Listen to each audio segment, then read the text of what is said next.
Okay, so Blue and I had discussed what would be interesting to discuss with you folks from a training perspective. And we talked about a lot of things in the last few weeks. And one of the things that I think is really critical in a training program is the inclusion of time trials. And for those that are wondering what a time trial is, it's exactly what it sounds like. You're going to test your capacity to cover distance over time. And so it can be done a whole bunch of ways. We're going to talk about it and make some recommendations. And what do you think, Blue? Good idea? Yeah, I think you know, it's one of those things that not a lot of people do, and if they do it, it's very rare, and they might not. Like I was telling you earlier, it's often daunting to the point of almost feeling like a race, and that's just because it's not visited often enough. So, if we can provide some structure here and kind of take away some of the fear of it, and then give people an idea of how to use it as like, and you're going to go into this, but it can be such a extensive tool. You can use it for so many different types of levels of intensity and different distances. So yeah, let's get into it. So in cycling, they refer to it as the race of truth. And essentially, they separate the wheat from the chaff. I want to know how fast can I cover a particular distance? And they do this in the tour. It's a big deal. But to me, time trialing should be more preparatory. It's like getting to know what you're capable of, making plans moving into the future relative to what you learn about the way your body responds to work. And I just think it's an amazing tool. So, in all of the training programs that I write for runners, there's always an inclusion of time trials. And usually, what I'll do is they start out as just basically an assessment. For example, it could be I want you to run a mile at a given pace or heart rate. Generally, it's heart rate. And we want to see if you stick to, for example, 150 beats per minute for a mile, and you're focusing on the way you move. At the conclusion of that mile, you write it down, say, well, I was only able to do X or I was able to do Y, and you just record that information for later days. You set about your training for a bit, maybe 4 or 5 weeks. You revisit it, do the very same thing, preferably same time of day, same level of preparedness, meaning that you slept as well as you did the last time, the weather was the same as it was last time. Try to make sure everything is close to the first time around, and you do it again. And then what we're looking at is comparative analysis. We want to see, wow, I'm improving. I'm able to get the distance done at this particular intensity for much better than I did before. And by the way, I have done this with people over time and saw some amazing, amazing results. And people that we've done this with for what's his name, Crispin. Um, Yep. Maserate. yeah, yeah. Yeah. He, it was kind of shocking for him, and because I told him, I said, look, for example, in early stages of training, I wanted him to stay aerobic a lot, and he said, well, if I do that, keeping my heart rate down the way you're asking me to do that, it's going to drive me crazy. Because he goes, is it okay if I run a lot? I said, you can run as much as you want to, as long as you don't violate the intensity. So where I'm going with this is that a group of runners at the conclusion of about 4 weeks of trialing and then coming back to trial again, his aerobic pace dropped from an 8 minute to a 6 minute pace. He dropped a full 2 minutes. And I had been on a bike with him, following him for a 10 or 15 mile run. And he was complaining to me that he couldn't get his heart rate up to 160 beats per minute anymore. And I'm saying, well, you're paying wholesale now, dude. You used to pay retail. 160 beats per minute, and the yield was this 6 minute pace. Now you're doing it at 140 beats per minute. And Yeah. incidentally, you did the same damn thing. Yeah. The outcome for you over. I mean, I show that Strava that you sent me to everyone. As a matter of fact, I might even post it here. Well, let's talk about it. So when you ran Boston at a 225 finish, your average heart rate was about 160 beats per minute, right, if I recollect. Yeah. Yeah. And during that time trial that we did leading into the following year, your average heart rate was, I want to say, probably no greater than 135 beats per minute. Yeah, 135 in a 20-mile time trial. I think it was 519 per mile.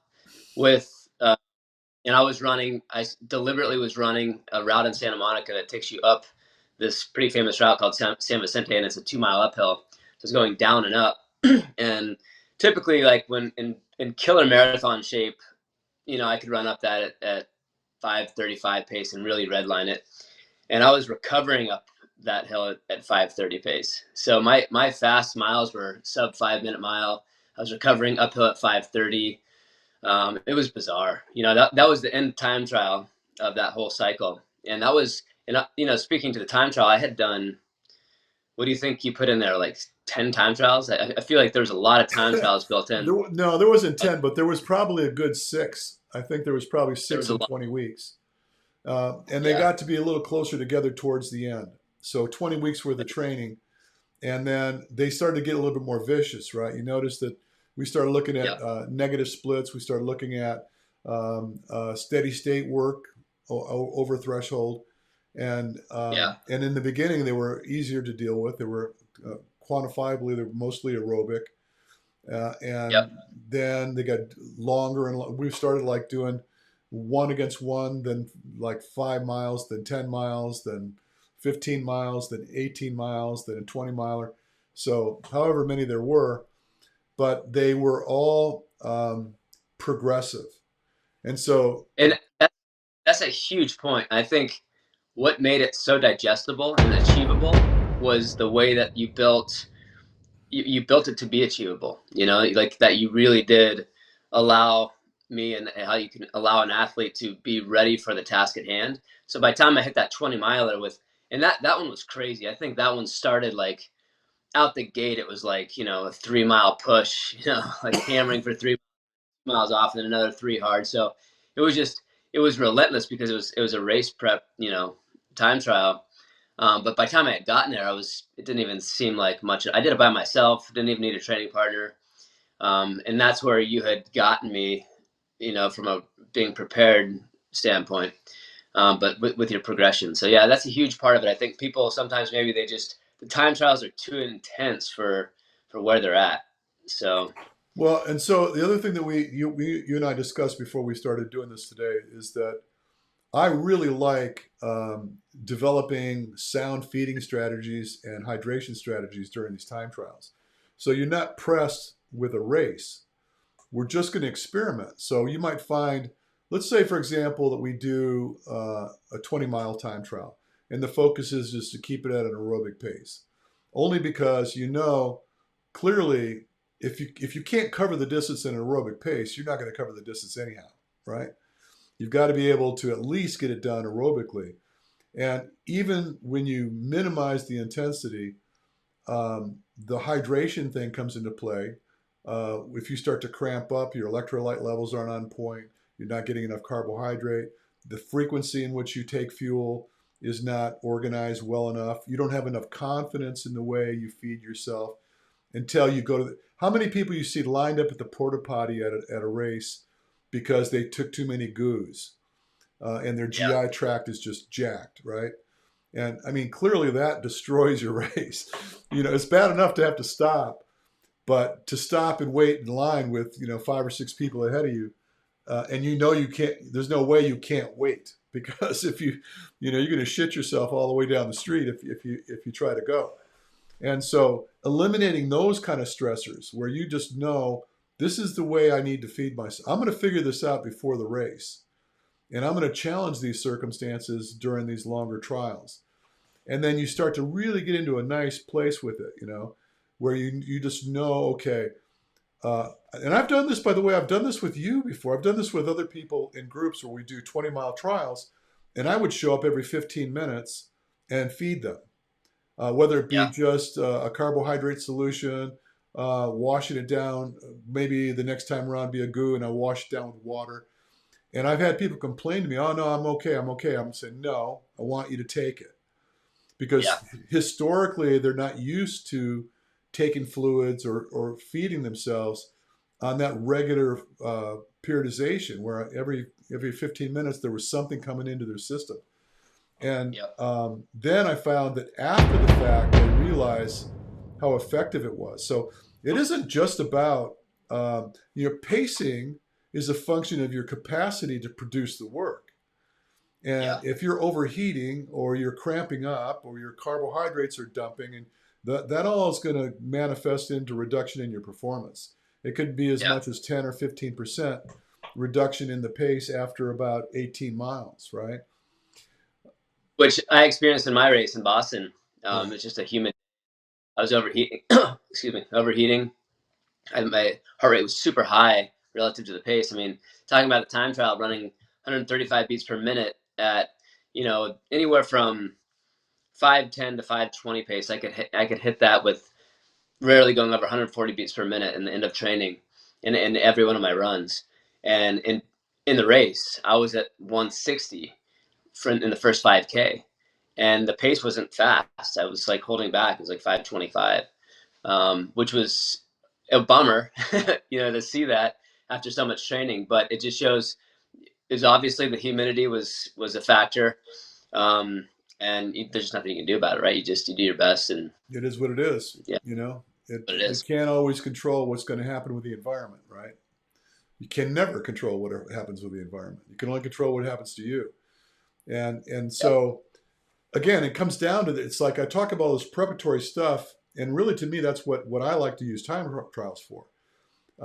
Is a knowing what pacing strategy you can sustain, and Yeah. historically knowing and having the confidence that you've done this before, and in most circumstances you're able to repeat the process, and that's bonus bucks. Just knowing I'm this far in and I can drop the hammer another 5 beats per minute or 10 beats per minute. I'm still cool, and test that. Just trials are it's like it's basically a dress rehearsal, right? Yep. Where I'm going to try all this stuff and maybe try some things that are a little crazy just to see Yeah. what's going to happen.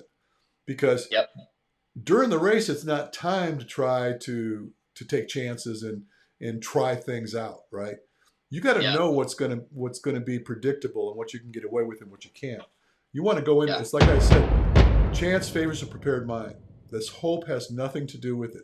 If you go into a race and you're hanging out with your friends, say, well, I don't know, I don't know what I'm going to do. I'm hoping this is going to happen.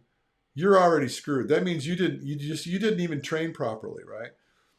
You should know almost to the minute what the outcome is going to be in that race.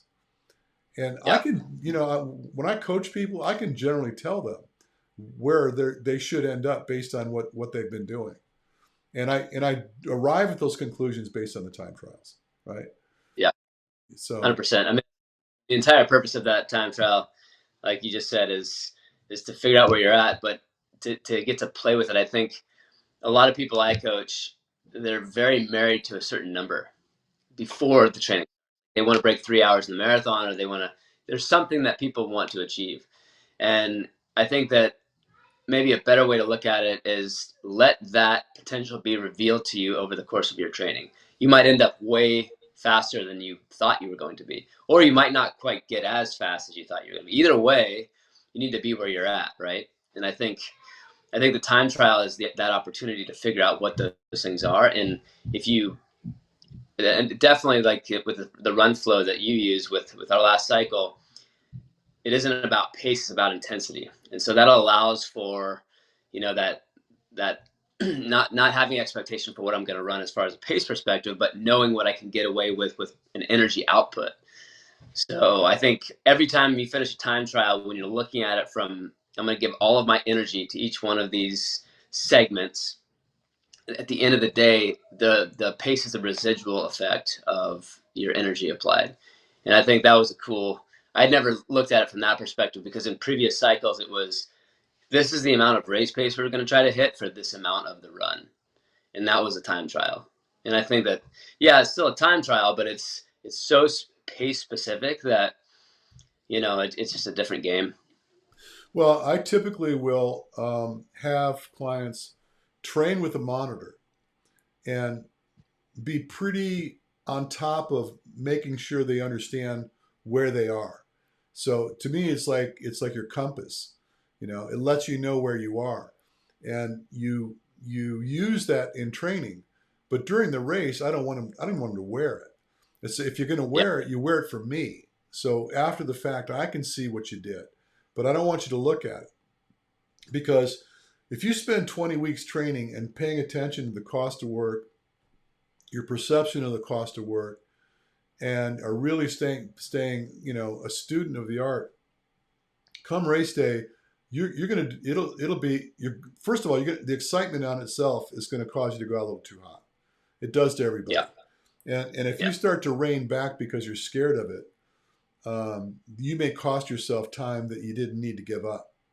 So you need to start really relying on perception and the education that you gathered through the training.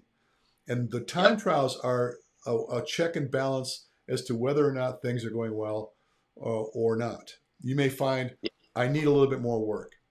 I need a little less work. And the trials are going to bear that out. When you start to notice improvements, you start to really realize, like, okay, I'm on point. It could be that there's just a little too much work. And you start to find, it's just a way to figure it out. To figure out whether things are going well or not. So what was that? Was that saying you have with developing a kinship with your own energetic intensities? Is that, what was that what you said? You something about run flow. It you develop this kinship with your own. I think it was in your book. But it's that idea where you're basically, you get to know yourself so well. You know what you can output. And to your point of not wearing the monitor during the race, that's how I felt in my race. While the paces were totally off of what I expected and my heart rate was through the roof, I I didn't. It was like, yeah, that's not what I want to see, but I know how I feel. I know how much I can give and what I can get away with, and I'm trained for this. So my total time was 2:27 in the race. I was trying to break 2:20, and I really know I could have on the right day. But I'm proud of the race because I know I put out every bit of energy relative to how I was trained to do it. It was just a hot day, but I never gave in up. It was a good day, So I'll interesting. share with you that one of the things that I started doing recently that I had never really done before is that after performing VO2 max and looking at the numbers, seeing what the threshold looks like, what the maximum heart rate looked like, what the VO2 max looked like, I'll take the client out for a run. I will be on a bike next to them. I've got a monitor on them that the data is being borne out to me, not to them. So I will dictate the pace, and I'm looking at the cause and effect relationship of their efforts versus heart rate. They're not Mm, looking at it. And it's interesting because you may find that some people are comfortable when their heart rates might be a little higher than you might assume would be reasonable based on the clinical findings, mm, and how much recovery they need and how much intensity they visit. So I did this a few times over the past few weeks with different clients, but had this girl in the other day, and she's a beast. She just won the High Rocks World Championships, and I tested her incidentally not just on the treadmill, but I tested her on the rowing machine and I tested her on the ski erg as well. And I wanted to see the variation in her threshold between those devices. But then I took her out for about a 5 or 6 mile run, rolling hills, and I put her to task. I took her outside her comfort zones, and I started looking at the way she typically might train and what the cost of work is when she typically is running versus where I felt she should probably be. And mm. and I also looked at the higher limits, how much intensity she should take on and what's too much. Yeah, So And I actually spilled this out in a chart for her where I showed that when you start to overreach, when you get beyond this maximum potential for adaptation, and you're spending a little bit too much time there, the need for maximal recovery behind that is great. And so you start to Yeah. throw your training into a tizzy because you're trying to do too much, you're overreaching.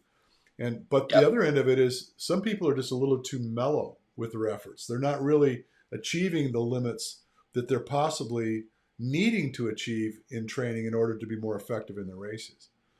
And I had, again, this girl is very, very capable. And I'm looking at it and said, well, you need to do more of this. She goes, my God. She goes, I can't breathe. You're killing me here. I said, well, you need to learn how to breathe when we're working this hard. And Yeah. you know what I mean? It's like you shy away from it because you start to feel like, your respiration rates, you can't control it or whatever.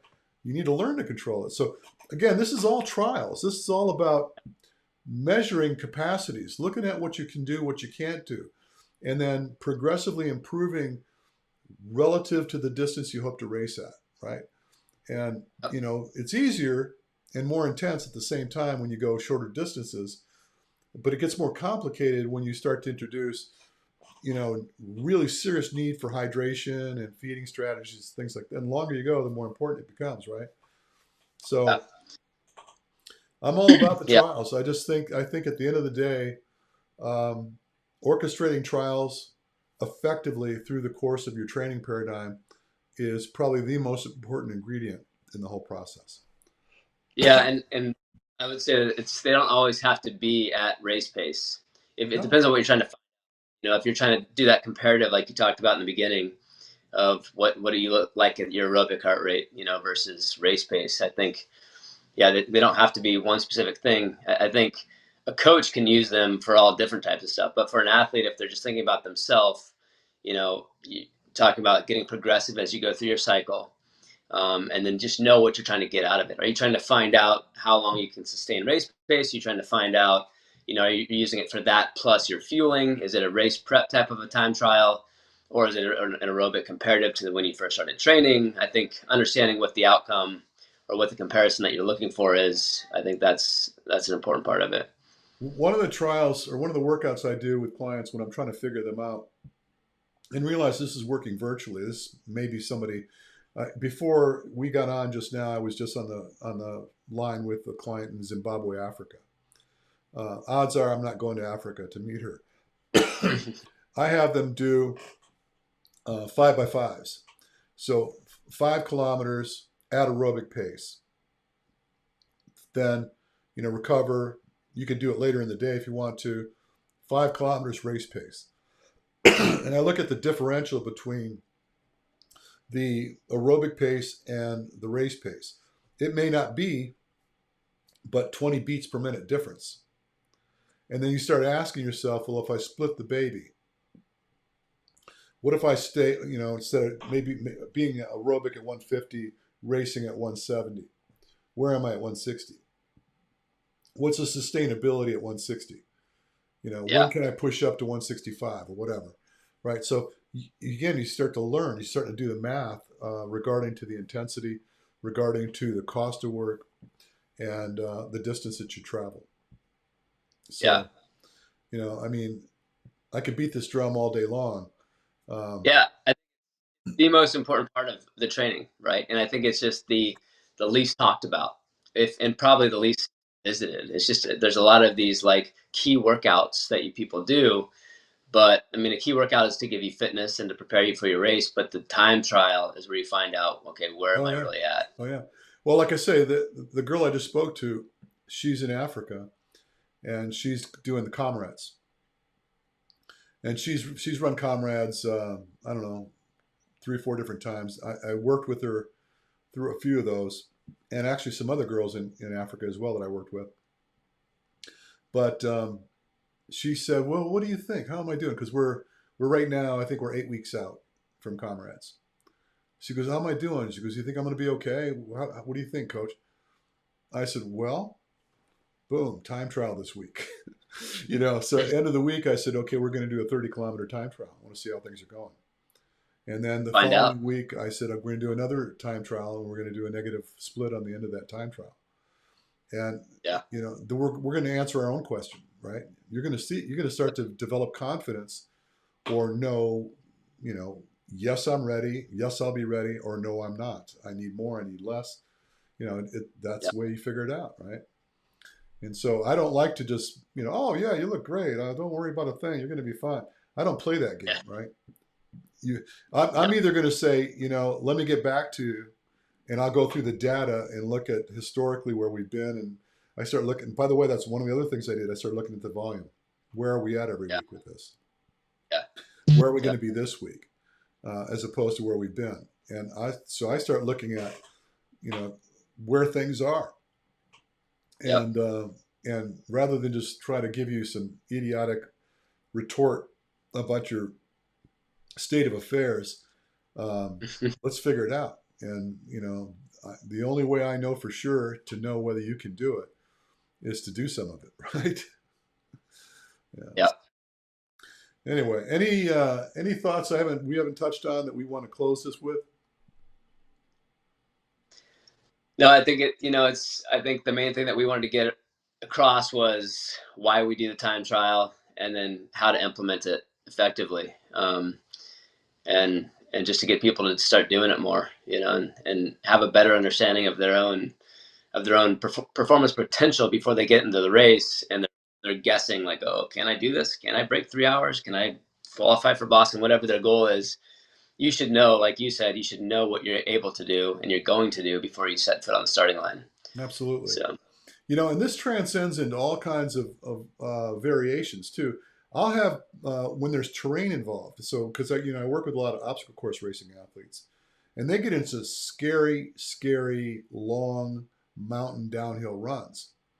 And running downhill is an art. I mean, yeah, being effective going down craggy terrain fast is not only dangerous, but you need to prepare yourself for that. So I'll have guys do downhill workouts exclusively, where you find a stretch of hill, you maybe walk your way up to the top, come down, and I have them come down in a variety of ways. Rather than just running down over and over again and hoping one day it's going to get better, try it at different cadences. Try mm, different frequencies in the cadence on the way down. Split it up. Maybe do a little bit of traversing on the way down, and just start looking at what's the easiest way for me to get down. I'm just looking at my time. Say, wow, that worked out really well. That didn't yeah, work out so well, right? And you start to realize there's a way to do this, and I've just figured it out. I did the same thing in stadium races, where you have a series of stairs that you've got to run up. And I'll say, I want you to go up every stair, come back down, take every other stair, come back down, and then maybe the third time, go up some of them, where you're every step, every step, every step, and then go bound a couple, three or four of them, and then see which way, energetically, what is the most efficient way to get up there, and then use that when and I'll have them do that right before the race, and have them do the same thing going down the stairs. So these are also trials. These are time trials relative to the challenges you're going to face, right? And so it isn't just about laying it down on a flat road and monitoring your heart rate. There's so many other variables that you have to take into account, and it's just checking the work. What they say, check yourself before you wreck yourself, right? That's exactly what it is, man. and you just demonstrated that the trial is this age old process, the trial and error, right? Like you're using a Yeah. trial, you're just the trial and error of like, oh, that didn't work, that worked, and so you can use it for lots of different things. Yeah, that's key. Trial to avoid the error. Yeah, exactly. All